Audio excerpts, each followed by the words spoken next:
1987 in the Fermat, a wealthy institution provided by the illustrious Community Council. The members of this council were very sage, deep, philosophical people.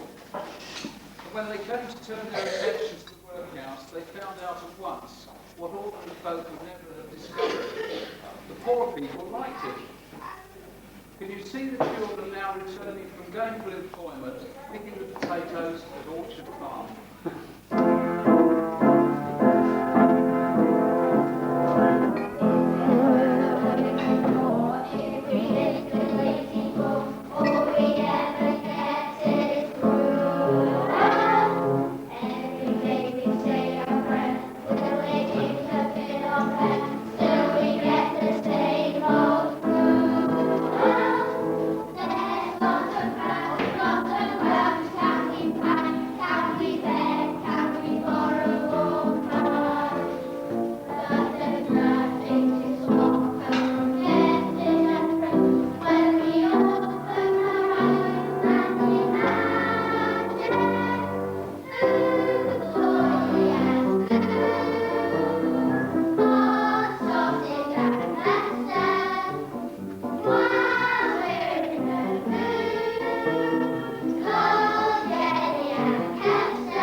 Here he is made to work very hard to the early hours of the morning and is beaten regularly for his labours.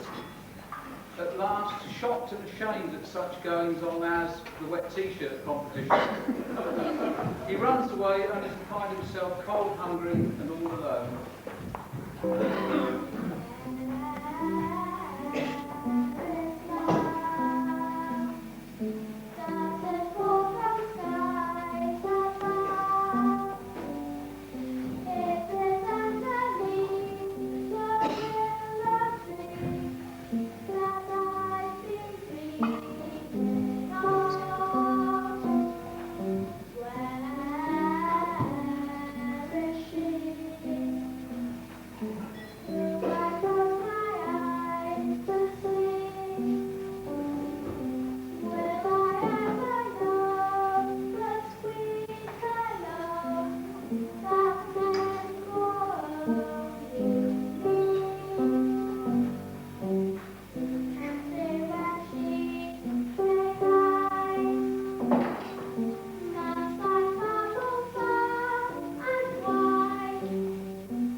have no time for this poor child, just another wretched urchin roaming the streets.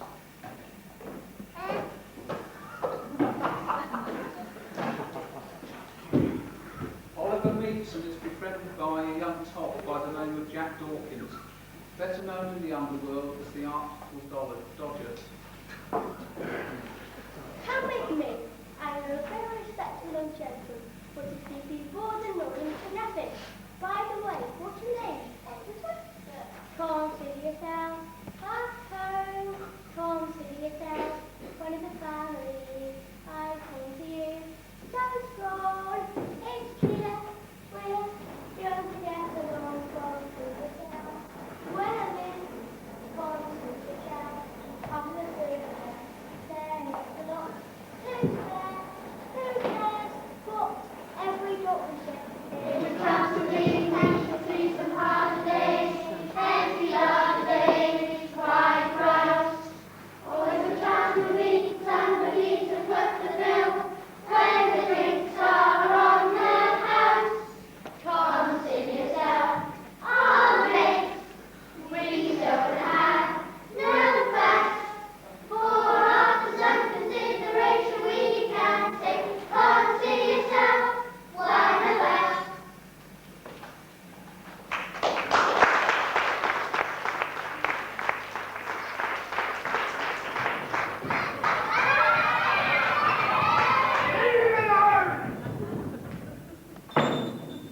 Yes, Fagan, I brought you friends to see you.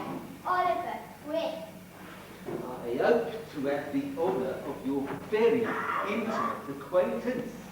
We are very pleased to see you, Oliver. Aren't we, my dears? Yes. Dodger tells me that you've come to seek your fortune. We must see what we can do to help you, mustn't we? Yes, Fagan, it needs something you around it. Shut up and drink your gin! You see, Oliver, in this life, one thing counts. In the bank, larger amounts. I'm afraid these don't grow on trees. You've got to pick a pocket or two. You've got to pick a pocket or two, boys. You've got to pick a pocket or two. Larger amounts grow on trees. You've got to pick a pocket or two. Why should we break our backs stupidly paying tax? Better get some untaxed income. Better pick a pocket or two. You've got to pick a pocket or two, boys. You've got to pick a pocket or two. Why should we all break our backs? We better pick a pocket or two. Hear a jet passing by, something nice to take his eye. Everything's clear, attack the rear. Get out and pick a pocket or two. You've got to pick a pocket or two. Boys, you've got to pick a pocket or two. Attack the rear, attack the rear.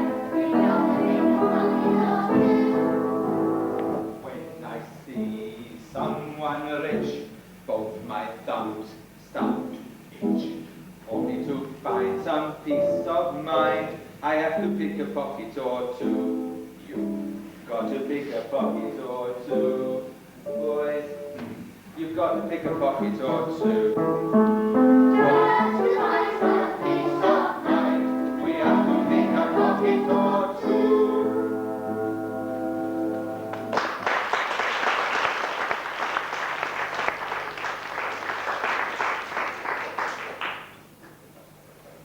At first, Oliver appeared to have found himself a pleasant, if none too clean and tidy home.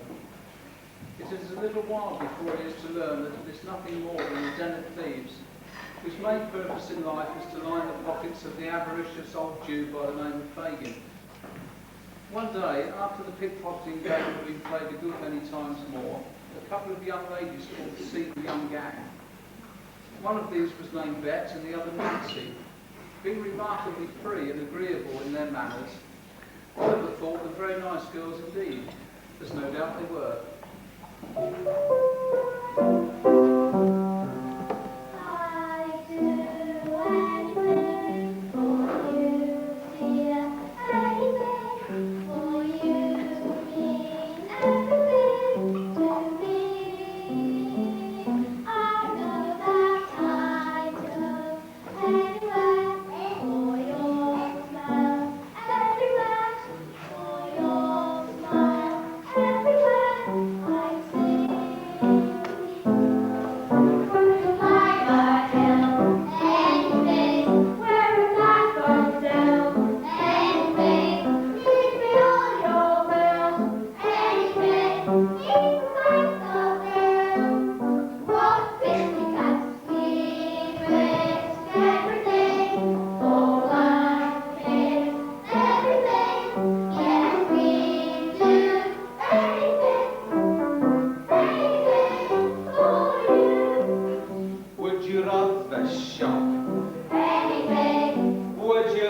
pick marks out of pocket handkerchiefs, of which a great number were brought home.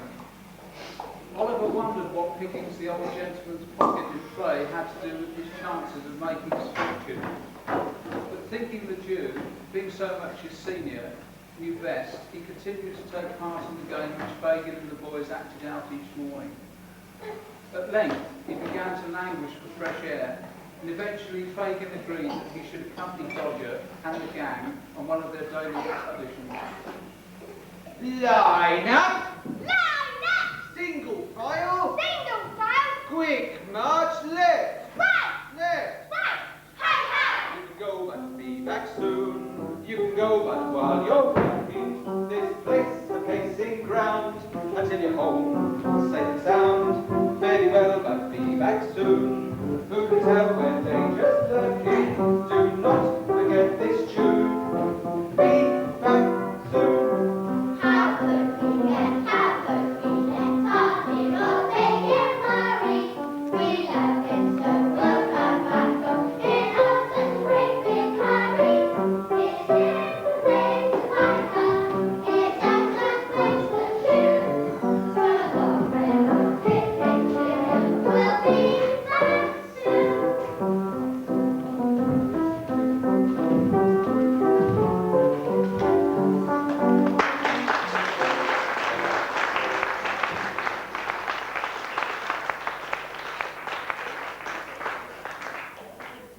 The gang was hurried out, splitting into different directions, Oliver accompanying Dodger and another boy, Charlie Bates. They ambled through the streets at such an easy pace that Oliver wondered if they were going to deceive the old man by not going to work at all. Oliver was on the point of declaring his intention to go back to Fagin when his thoughts were directed into another channel by a very mysterious change of behaviour on the part of Dodger and Charlie. As they approached the bookshop, they became furtive and quiet, whispering to one another. After cautioning Oliver to wait in the doorway, he looked on in wonder as the two boys approached a well-dressed gentleman who was browsing through the books outside. His wonder changed to horror when he saw first Charlie nearly knock the man over, then Dodger snatched the man's wallet from inside his pocket. Oliver, in panic, froze for a moment and then ran across the street. In the general confusion, amid cries of "Stop thief!" Oliver was mistaken as an accomplice to the crime and was arrested to be taken before the magistrate. Luckily, before sentence could be passed, the old gentleman, Mr. Brownlow, realises that Oliver is innocent of the crime and takes him from the court to his own home. Over the next few days, Mr. Brownlow and his housekeeper cared for Oliver and learned much of his story. They determined to build a new life for the young orphan. For the first time, Oliver learns how good life can be, and as time passes, he is trusted by Mr. Brownlow to run errands, such as returning books to the shop. Unbeknown to Mr. Brownlow, Fagin, concerned that Oliver could talk and be their ruin, determines to retrieve the boy. In this, the aid of one Bill Sykes, Nancy's boyfriend, who is one of the most notorious villains at large. With Dodger to show the way, they set out to find young Oliver.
After agonising about what to do, she resolves to return Oliver to the new life he has found. She secretly visits Mr. Brownlow and promises to bring the boy to him later that night, but only on condition that the part her bill had played is kept out of it.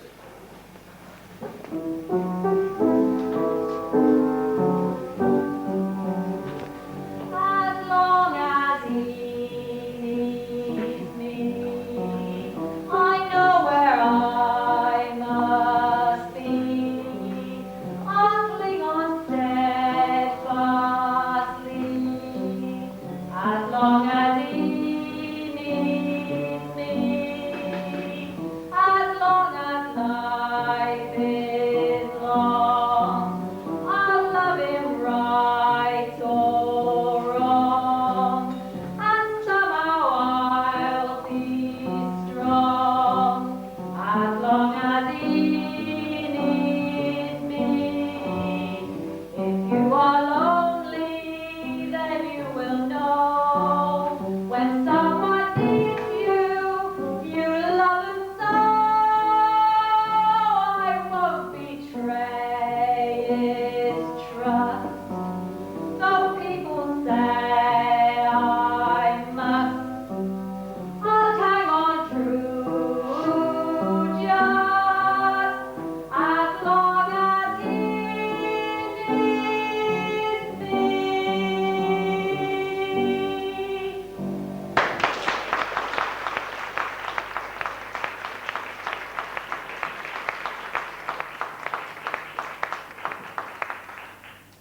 Bill Sykes has taken Oliver to meet up with Fagin in the Docklands Den known as the Britannia.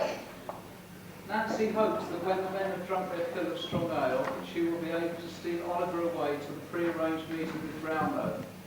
As time goes by, Nancy creates a diversion. There's a little ditty that sings in the city, especially when they're putting on the gin or the beer. If you've got the patience, your own imagination will tell you just exactly what you wanna hear. That's how it goes. Everyone knows. They all suffer what they wanna suffer when they hear old papa. Mr. Pussy so draughty, liked to have the old glass, but never when he thought anybody could see. Secretly he'd buy it and drink it on the quiet and dream he was a drink with a girl on each knee. That's how it goes. Everyone knows. They all suffer what they wanna suffer when they hear papa. That's how it goes. Everyone knows. They all suffer what they wanna suffer when they hear papa.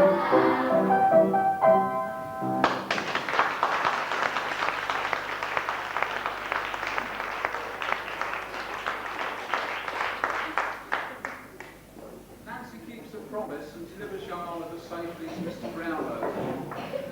Bill Sykes catches up with her just too late to stop the transaction, and is so enraged he beats her with his club until Nancy slumps to the ground, never to sing again.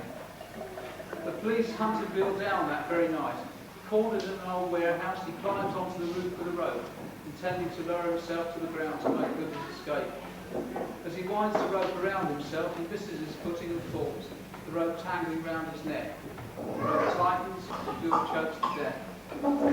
Fearful of discovery and arrest, the pickpocketing gang disperses through the city streets, leaving Fagin to ponder an uncertain future. Man's hard, hasn't he? Joking apart, hasn't he? And though I'd be the first one to say that I wasn't the same, I'm finding it hard to be really as black as they paint. I'm renewing the situation. Can a fella be a villain all his life? All the trials and tribulations. Better settle down and get myself a wife. And a wife would cook and sew for me, and come for me, and go for me, and go for me, and nag at me. The finger she would wag at me, the money she would take from me, a misery she'd make from me. I think I'd better think it out again. A wife you can keep anyway. I'd rather sleep anyway. Left without anyone in the world, and I'm starting from now. So how to win friends? To influence people, so how? I'm reviewing the situation. I must quickly look up everyone I know. Titled people with a station who will help me make a real impressive show. I will own a suite of Claridges and run a fleet of carriages and wave at all the duchesses with friendliness as much as is befitting of my new estate. Good morrow to you, Magistrate. I think I better put it out again. What happens when I am 70?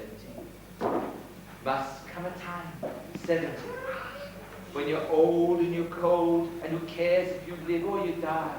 The one consolation's the money you may have put by. I'm reviewing the situation. I'm a bad and a bad I shall stay. You'll be seeing no transformation, but it's wrong to be a rogue in every way. I don't want nobody hurt for me or make do the dirt for me. This rotten life is not for me. It's getting far too hot for me. There is no in-between for me. But who will change the scene for me? I think I'd better think it out again.